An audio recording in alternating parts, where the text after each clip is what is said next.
The Willie Lynch Letter is a controversial document written in 1712 by a British slave owner named Willie Lynch, who claimed to have discovered a method to control enslaved Africans for at least 300 years. According to the letter, he was invited to the colony of Virginia to teach other slave owners how to manage their slaves through division, manipulation, and fear, not with physical force alone, but by breaking the black psyche and turning enslaved people against each other.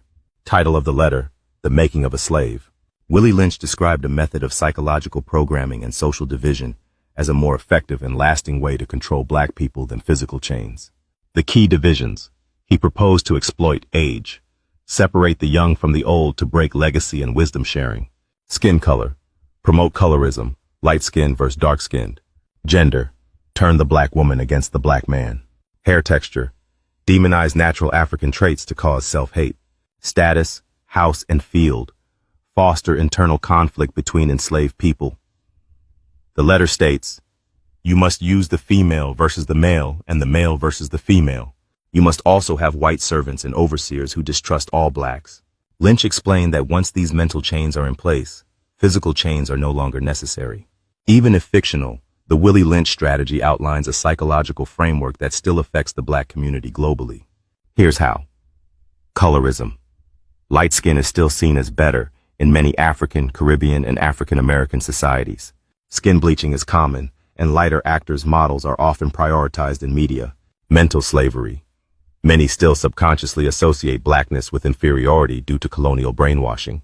This includes self-hate, internalized racism, and idolizing white features or culture.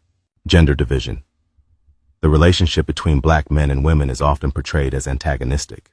Single motherhood, absentee fathers, and distrust are common issues that trace back to plantation practices of breeding and separating families. Class division and tribalism: house Negro versus field Negro mentality has evolved into urban versus rural, educated versus non-educated. Tribal conflicts, divide and conquer tactics keep Africans and black people fragmented politically and economically.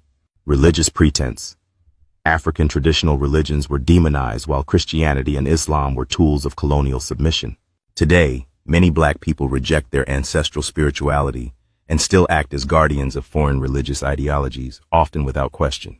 Modern systemics impacts: education, biased curricula that erase African history and identity.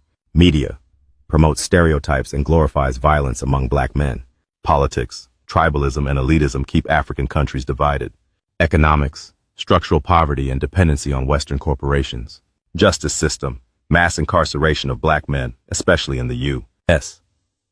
Whether or not Willie Lynch ever existed, the ideology of psychological control through division and manipulation is real.